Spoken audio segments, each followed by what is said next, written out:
시청자 여러분 안녕하십니까. 지금부터 저녁의 안보 정도를 시작하겠습니다. 자, 이재명 대통령이 말이죠. 이제 1월 31일이죠. 1월 31일 바로 이제 주말인데, 어제 오늘 사이에 이 부동산과 관련해서 말이죠. 무려 글을 7개를 집중적으로 올렸습니다. 하루에 3개씩 올렸다는 겁니다. 야, 여러분들 이해가 가십니까? 여하간 그 의지대로 이제 핵심은 바로 뭐예요? 부동산 문제 하나를 갖고 집중적으로 때린 거예요. 그러면 이렇게 때린다 이 얘기는요. 불만이 많다는 얘기지 않습니까? 그럼 뭐 때문에 불만이 많느냐? 원인은 지금 정부가 그러니까 이제 장기 이제 보유한 아파트 여기에 대해서는 이제 보유세를 갖다가 좀 줄여준다. 그러니까 이제 양도세를 줄여준다. 이거 아니겠습니까? 근데 그게 이제 이번 이제 5월 9일 날 양도세 양도세에 대해서 이제 이 세금을 과하게 매기는 거를 갖다가 지금 유예시켜 놨는데 더 이상 유예가 없고 딱 잘라버리겠다는 겁니다. 그러니까 빨리 주택을 여러 개 가지고 있는 사람들 다 주택자들 빨리 집을 팔아라는 거 아니에요. 그러면 대한민국 서울에 다주택자가 뭐 얼마나 많은지는 잘 모르겠지만은 여하간 그 다주택자가 물건을 갖다 팔면 부동산 가격이 조금은 빠지겠죠. 그러나 그게 시스템적으로 과연 뭐든지 지속 가능성이 있어야 되잖아요. 좋은 거는 과연 지속 가능성이 있을까? 기본적으로 경제의 원리는 뭐 여러 가지 측면에서 설명이 될 수 있겠지만은요. 수요가 공급을 못 따라가면 가격이 어떻게 된다?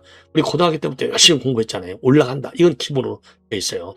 그래서 수요 공급제 이번에 6만 호 만든다. 이거 내놨잖아요. 근데 6만 호가 과연 이게 실질적으로 정말 나올 수 있는 아니냐? 거기에 대해서는 찬반 양론이 있어요. 그러나 지금 이재명 정부도 부동산 문제에 관해서 지금 신경을 안 쓸 수가 없잖아요. 신경 정도가 아니라 정책 역량의 우선순위 투입 대상이 바로 부동산입니다.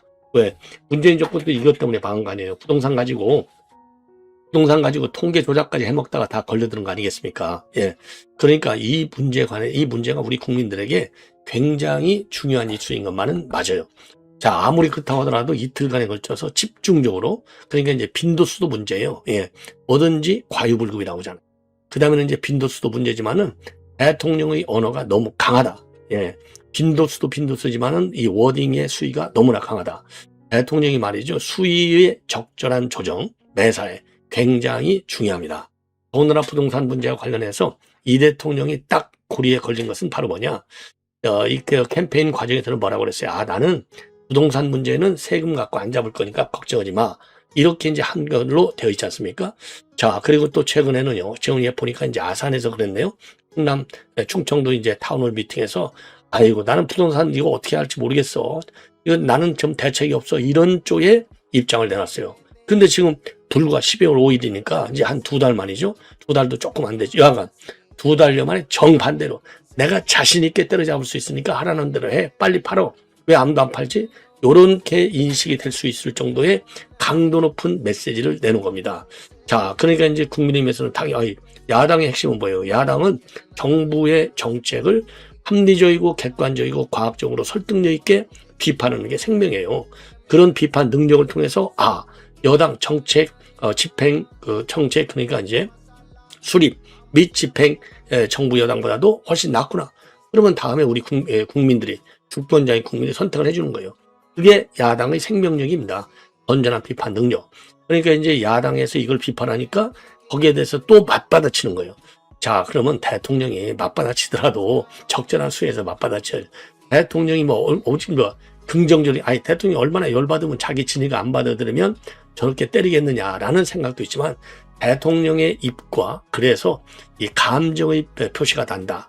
그러면은 성숙한, 아무래도 대한민국 전 세계 지금 랭킹 5, 그렇죠? G5에서 G10 안에 그는 강국인데 저는 이제 강대국이라고 봐요. 강국. 뭐 대자까지는 아니지만 강국이라고 하는데 아주 파워풀 네이션이라고 볼 수 있는데 컨트리라고 그런 나라의 대통령 최고잖아요. 최고 지도자. 감정이 섞인 그런 워딩으로 국민들에게 메시지를 전달한다. 이거 국격에 맞지 않다. 이런 비판도 가능하다고 저는 봅니다. 자, 그런 측면에서 대통령의 메시지를 더군다나 더 큰 문제가 지금 일부 언론 보도에 보면은 그거는 이 대통령이 직접 쓴 거야. 이걸 또 강조하고 있어요. 이거 굉장히 위험스럽다. 왜? 대통령이 직접 써버리면 이거 나중에 누가 손볼 수가 없어. 브레이크 없는 자동차나 마찬가지인 거예요. 이게 얼마나 무서운 형국입니까? 대통령의 말이 그야말로 쥐존의 그런 뭐 워딩입니까? 아니잖아요. 검증도 검증이지만 검증 거치기 전에 내부적으로도 국론을 모아서 마지막 파이널 메시지로, 최종적인 메시지로 국민에 다가가야지, 대통령이 생각나는, 물론 뭐 대통령까지 지금 하고 있으니까 뭐 생각나고 초안 잡은 거 그냥 날리진 않겠죠. 저도 방송 한번 하면 얼마나 많은 고민과 연구와 뭐라 그럴까요? 이런저런 점을 고려해서 저도 나의 워딩도 선택을 하고, 그리고 전체적인 내용도 균형 있게 선택하려고 노력하는데, 대통령이 그러니까 이제 많은 고민을 했겠지만 혼자 계속 고민을 하고, 옆에 참모들이 정상적으로 딱 모임을 갖고 여기 회동을 해서 연구한 결과를 내놓는 거하고 다르다 이 말이에요. 그래서 대통령이 이제 이 성남시장, 경기도지사 할 때도 본인이 직접 메시지를 많이 날렸다는 겁니다. 그때는 그야말로 일개 시장, 일개 도지사였지. 그렇잖아요? 근데 지금 그때는 성남시 시민들한테만, 그 다음에 경기도민들한테만, 지금 대한민국 국민들 뿐만이 아니라 전 세계에서 대한민국이 과연 어디로 가고 있느냐? 대한민국 이재명 정부, 진보 좌파 정부의 색깔이 좀 수상한데, 왜? 너무나 친중적으로 하니까 이게 기본 아니에요. 이게 어디로 가는지 본다, 이런 걸 많이 보거든요. 그러니까 부동산 문제가 순수한 국내 문제이기도 하지만 국제적인 성격도 띠는 거예요. 왜? 부동산 대책에서 과연 얼마만큼 민주성이 있는, 그다음에 시장성이 있는 대책으로 이어지느냐, 이거를 국제사회는 보고 있는 겁니다. 그래야 이재명 정부의 성격과 그 실체를 정확히 판단할 수 있는 것 아니에요. 예. 자, 그래서 이제 제가 말씀드리는 것은 빈도수가 많다, 강도가 너무 강하다, 세 번째는 검증 장치가 없다, 이런 점에서 대통령의 이런 중차대한 이슈의 중대성에 비춰볼 때 절차적으로 말하자면 절차적으로 상당히 제고할 필요가 많이 있다, 이런 점을 저는 지적하지 않을 수 없습니다. 그래서 사전에 만약에 대통령의 SNS, 그런데 이제 언론 보도가 꼭 맞다는 또 보장은 없어요. 틀릴 수도 있어. 정말 뭐 이 대통령이 쓴 게 아니고 다 썼다 하더라도 내부적인 또 이 검증, 토론을 거쳐서 올라올 수도 있겠지만은, 여하간 지금 이 흐름으로 본다면 대통령이 너무나 이걸 숙달되기 때문에 그냥 막 올린다, 저는 그렇게 인상이 지어져요. 이거는 그래서 대통령이 써서 올린다 하더라도, 썼으면 저도 현직에 있을 때 뭐 보고서 같은 거 쓰면요, 제가 고친다, 그럼 꼭 밑에다가 그대로 하지 말고 검증을 거쳐라, 꼭 그렇게 저는 지시를 해요. 왜? 제 생각이 맞을 수도 있지만 틀릴 수도 있잖아요. 중요한 문제일수록 중론 토론을 거쳐야 돼, 내부 토론. 그래서 대통령은 메시지를 내놓을 때 내부적으로 여과 장치, 여과 절차를 반드시 거쳐야 되겠다. 그리고 감정적인 대응은 자제해야 되겠다, 이런 말씀을 먼저 드리고요. 과연 이제 그러면 어떤 말들이 오고 갔는지 요 얘기도 이어지고, 두 번째 이슈로는요, 지금 이러면서 이제 부동산 문제가 나오면서 김용범이가 이제 정책실장이잖아요. 그래서 김용범 정책실장이 이제 지금 대한민국의 이 패러다임이 바뀌었다, 그러면서 부동산을 통해서 재산상의 이득을 취하는 시대는 끝났고 이제는 주식이 자리 잡았다. 그럼 주식이 무너지면 어떡할 거예요, 이거. 그러니까 지금 이재명 정부의 모든 정책 역량은요, 오로지 주식시장을 받치는 데 있습니다. 중요해. 왜? 그동안에 대한민국의 주식시장이 저평가됐다. 이거는 뭐 그동안에도 뭐 여러 차례 나왔잖아요. 그 이유 중에 하나가 그게 바로 이제 코리아 디스카운트라고 하잖아요. 이게 이제 안보적인 측면에서 많이 봐왔는데, 지금 이재명 정부는 그게 아니다. 이거 이제 정부 정책의 실패라고 보는 거예요. 왜 부동산 문제만 집중해서 부동산에 가다 보니까 부동산 가지고 이게 재가 올라가고, 그리고 이제 주식시장은 저평가돼 가지고 개인적으로 또 이 재테크로서 뭐라 그럴까요? 그 효용성이 떨어지는, 이거 잘못됐다 이거죠. 맞아요. 틀린 말은 아니에요. 금융시장이 돼야 돼. 미국 같은 경우 집값이 한국 따라갑니까? 못 따라가잖아요. 주식시장은 왔다 갔다 하지만, 그럼에도 불구하고 주식시장이 그 중요한 뭡니까? 이 자본 조달의 창구가 되고 있는 거예요. 정상적인 기능을 수행하는 것이죠. 주식시장이라는 게 그거 아니에요. 그러니까 이제 한국은 지나치게 저평가되는 건 맞는데, 그렇다고 해서 정책실장이면요, 대한민국 경제정책의 최고의 수장인데, 최고의 수장이라는 사람이 이제는 집은 아니야, 끝났어. 지금 집에서 주식시장으로 바뀌는 게 아니라 끝난 거야. 집은 주식시장만이 살아있고 요거가 커질 거야. 지금 모든 정책이 이승전 주식시장으로 가 있잖아요. 그러니까 이제 정책이 받쳐주니까 지금 이 정책이 5년간은 갈 거 아니에요. 그러니까 주식이 뜨는 거는 맞아. 그러나 이게 과연 항상 뜰 것이냐, 이거 아무도 모르는 거예요. 물론 뭐 이 어떤 방향성을 우리가 예측할 수 있고, 누구든지 그 예상하는 미래 전망에 대해서는 틀릴 수는 있지만은, 최고의 정책 결정권자가 아주 대놓고서 노골적으로 이렇게 까놓고 주식시장을 띄우는 거 굉장히 위험하다. 뭐 이런 저는 지적을 하고 싶습니다. 자, 그리고 지금 이제 이 한동훈이하고 그다음에 이제 한병도, 둘 다 하시네, 그러고 보니까. 지금 한병도는 최근에 김병기 후임으로 올라온 민주당의 원내대표가 되겠습니다. 둘이서 제대로 붙었어요. 뭐냐? 오래간만에 제가 보기에는 한병도가 잘한 것 같아요. 요게 완전히 이 한동훈이 정말 이 친한 인간들이, 여러분들 잠실운동장에서 12월 8일 날 토크 콘서트를 하잖아요. 야, 표값이 이게 장난이 아닙니다. 7만 원에서 13만 원까지 간다는 거예요. 7만 원에서 13만 원. 그래서 뭐라고 하는 줄 알아요? 한동훈이가 너 돈 장사하지 마. 티켓 장사하지 마. 딱 그러니까 무슨 소리야? 나 1원도 안 가져가 그랬거든요. 1원을 안 가져가는 거 물론 그렇게 대답할 수 있죠. 항변할 수 있죠. 그러나 거기가 지금 그 돈을 쓸 형편이 되냐 이거죠. 그 어마어마한 돈을. 예? 그 누구한테 나오는 돈이요? 한 딸들한테 나오는 돈이잖아요. 그럼 그 사람들이 그 토크 콘서트 안 갔을 때 그 7만에서 13만 원, 아예 만 원짜리 된장찌개 먹으면 10그릇을 먹을 수 있어요. 10그릇. 예? 거기 물론 부자도 가겠지만은 또 부자 아닌 사람도 갈 거 아니에요. 자, 이게 재화의 사회적인 효용성을 높이는 측면에서 쓰게 해야지 당 대표까지 해먹은 인간이. 예? 그래서 내가 돈을 안 가져간다고 해서 그 돈이 꼭 정당하냐? 이거는 사회적으로 말이죠. 자, 우리 국민의힘을 본다면 내부적으로 갈등과 그다음에 이 갈등, 그렇죠? 분쟁을 촉발하는 그 장에 거기에 돈을 만 원이 됐든 2만 원 투입할 필요가 있느냐? 전혀 생산성이 없는 곳에. 그렇잖아요. 돈이라고 하는 것은 더군다나 전직 당 대표까지 했던 인간이, 그리고 지금 거기 행사장에 동원되는 인간들, 행사를 주관하는 인간들 중에는 배지를 달고 있는 인간들도 상당하지 않습니까? 그 돈을 그러면 국록을 먹고 있는 인간들이잖아요. 그러면 그 돈이 그야말로 사회적으로 국가적으로 생산적인 부의 재창출 아니면 개인 생활에 이거에 도움이 되는 돈이냐 이 말이에요. 한동훈 인간이 분열의 씨앗을 키우는데 들어가는 돈이다. 그래서 돈의 유용성, 그렇죠, 효용성 측면에서도 저는 비판을 받아야 된다. 그래서 나는 돈을 1원 한 푼 안 가져가, 이 한 말이 이게 전부 그야말로 옳은 말은 아니다. 언뜻 보면 올라요. 한동훈 인간이 언뜻 보면 옳은 것 같은 말을 잘해서 지금 이제 당 대표에 먹고 지금 한 딸들 팬덤을 끌고 짓거리를 하고 있는 거 아니겠습니까? 그래서 이거 말이죠. 이거 제가 한 딸들 가지 말란다고 한 딸들이 제 말 듣나요? 그러나 이건 공론화 시켜야 되겠다. 공론화. 여야를 막론하고 공론화 시켜서 정치인이라고 하는 인간들이 이렇게 말이죠. 본인의 정치적인 이유를 위해서 사회적인 이런 비용을 갖다가 낭비하게 시키는 것은 절대 용납하지 않는 그런 분위기와 정치 환경을 만들어야 될 것이 아니냐. 저는 그렇게 판단이 됩니다. 예. 자, 그리고 말이죠. 지금 이제 이 이란 사태가 심상치 않습니다. 그래서 지금 이제 여러분들께 이미 말씀드린 대로 트럼프 대통령이 그야말로 이제 딱 명령만 떨어지면 즉각 이 공격할 수 있는 상황으로 여전히 치닫고 있다. 이런 말씀을 저는 드리고 싶습니다. 예. 자, 그래서 그리고 말이죠. 지금 이제 조선일보 칼럼이 되겠는데요. 이건 이제 내내 주식시장과도 또 관계되는 칼럼입니다. 그래서 이건 뭐냐? 이 매관매직서부터 시작하는 거예요. 이 김경, 강선우, 김병기 태평로 칼럼인데요. 신동훈 기자입니다. 코스피 5000시대 헬조선을 만든 사람들.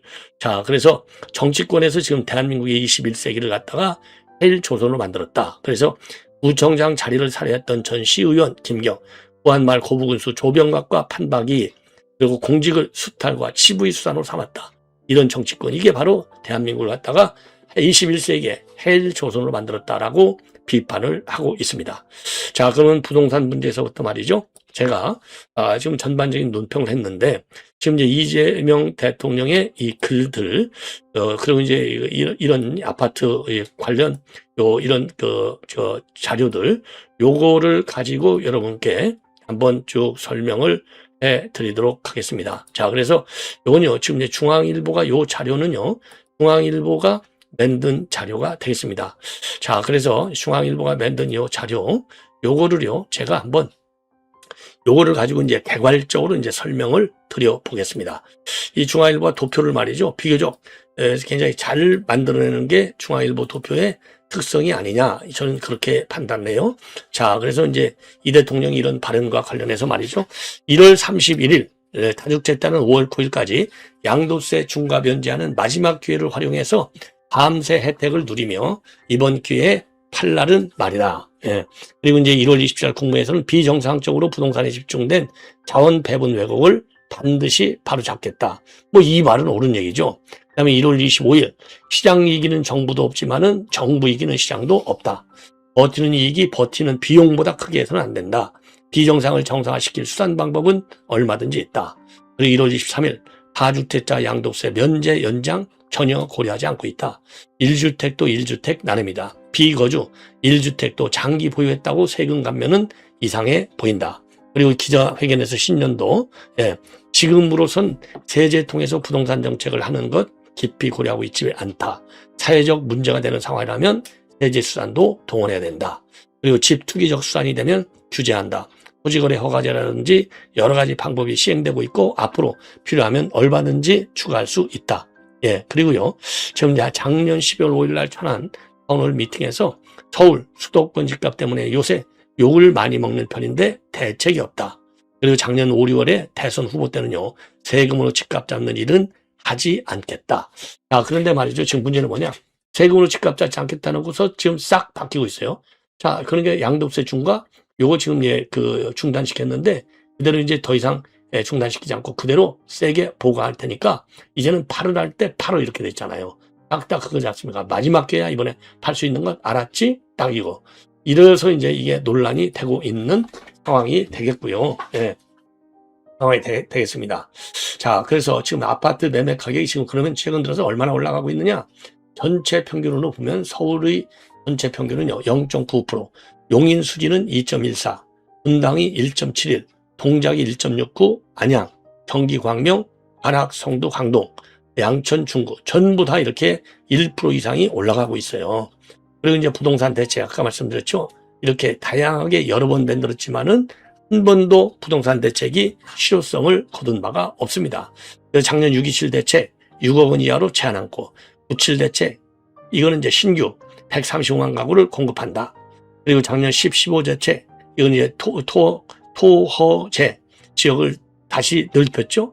그리고 이제 엊그제 1월 29일 날은 6만 가구를 공급하겠다. 이런 입장을 내는 겁니다. 이건 이제 아까 말씀드린 거고. 자, 그래서 이렇게 여러 차례에 걸쳐서 대책을 내놨지만은 전혀 먹히지 않는 게 지금 문제로 되어 있어요. 자, 이게 이래서 이제 대통령의 말이 거칠어지고 그리고 빈도수가 높아진 겁니다. 그래서 1월 31일 날서부터 시작해갖고 오전서부터 시작해서 국민의힘하고 티격태격하고 있다가 지금 이제 싸움이 벌어진 거예요. 그래서 주말 내내 SNS에 7개의 게시글을 올리면서 지금 직접 대응하고 있습니다. 그래서 주로 이제 올린 글을 보면 X 계정에 올리고 있어요. 혼돈의 주택시장, 다주택 규제의 10가지 부작용이라는 제목의 기사를 공략하고 부동산 투기 때문에 나라 망하는 것을 보고도 왜 투기표를 드는 것인가. 이렇게 글을 올렸습니다. 자, 그래서 요 기사에서 말이죠. 다주택자들의 세금 부담에 대해서 날벼락이라는 단어를 사용한 것을 인용하면서 날벼락 운운하며 정부를 부당하게 이기려 하지 마시고 그나마 우리 사회가 준 중과세 감면 기회를 잘 활용하기 바란다. 아직 100일이나 남았다. 이렇게 올리고 있습니다. 그리고 이제 어제 오전에만 하더라도 망국적 부동산의 정상화가 불가능할 것 같은가? 계산 없이 국민을 믿고 비난을 감수하면 될 일이다. 그래서 이는 5,000비 개국 정비보다도 훨씬 쉽고 더 중요한 일이다. 이렇게 얘기했으며 그러니까 이제 우리 야권에서 그렇게 쉬운 부동산 정상화를 왜 아직도 못했냐 이런 비판이 나오니까 다시 어젯밤 심야 11시 59분에 글을 올려갔고요. 그 유치원생처럼 말을 제대로 못 알아듣는 분들이 있다. 이렇게 감정적 대응을 하는 거예요. 이게 얼마나 이제 얼빠지는 겁니까? 말도 안 되는 것이잖아요. 그러니까 집값 상승에 꺾이니까 이제 분노하고 이제 불만이 많겠지만은 대통령은 이 감정을 자제해야죠. 자, 그러면서 말이죠. 또 부동산 정책을 비판하는 기사를 공유하면서 정부에 대한 억가는 자제해달라. 억지로 까는 거. 그래서 그런 지금 이제 감정을 드러내고 있는 거예요.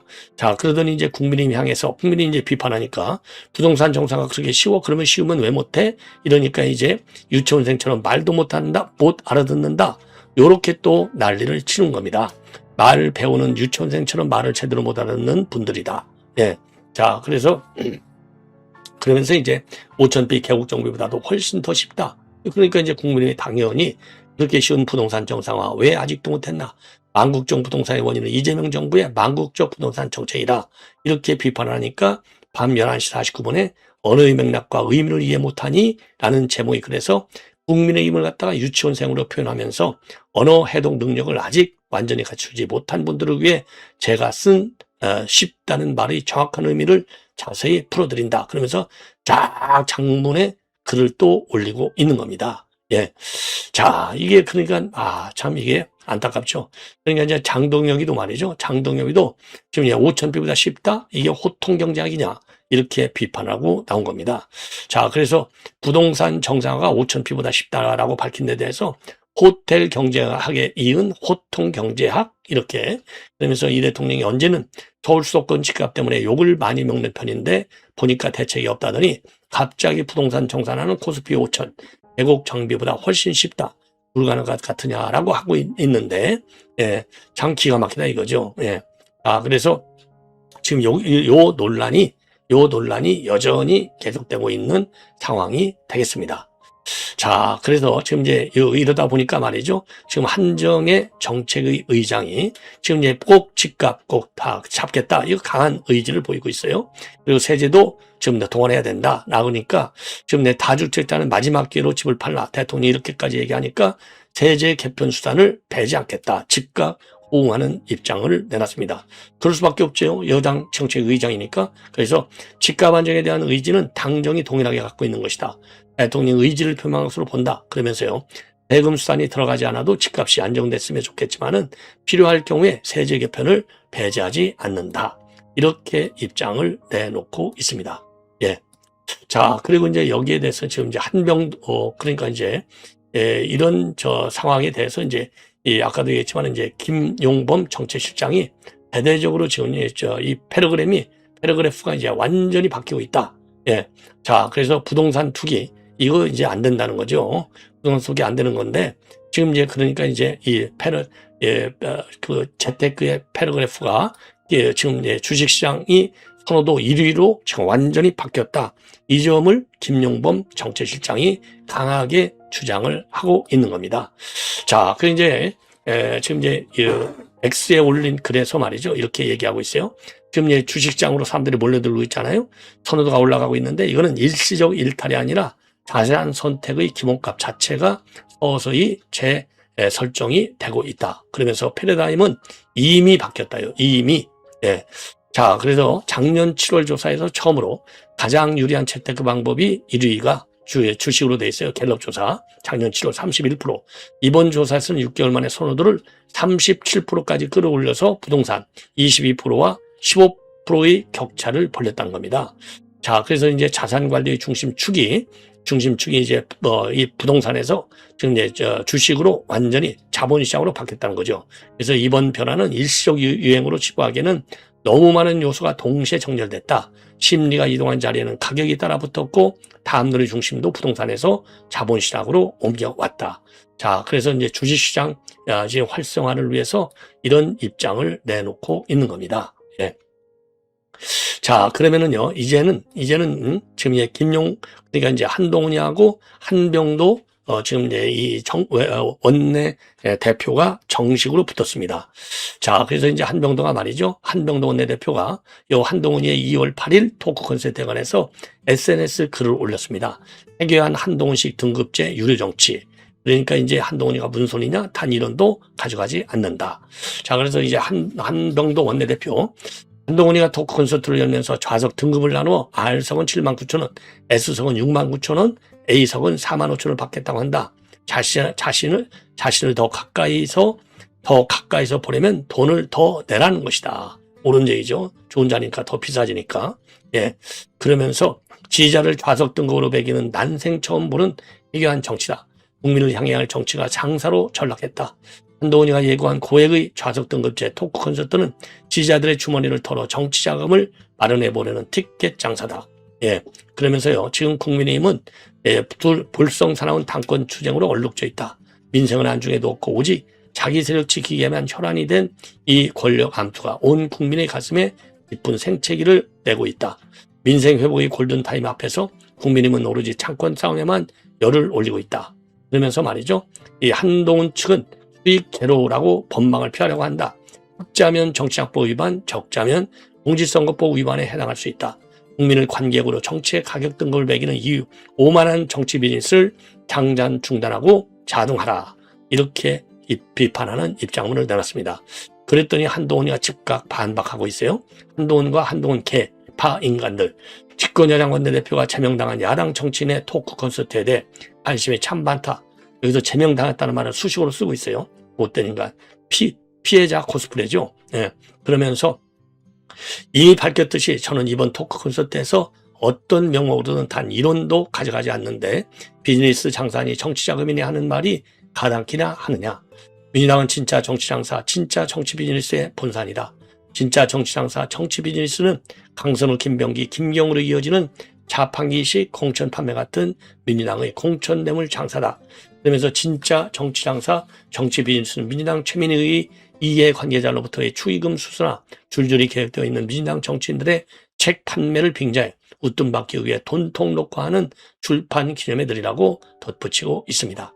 그러면서 김민석 총리는 청문회에서 부의금으로 1억 6천만 원, 출판 기념회로 2억 5천만 원을 벌었다고 했었다.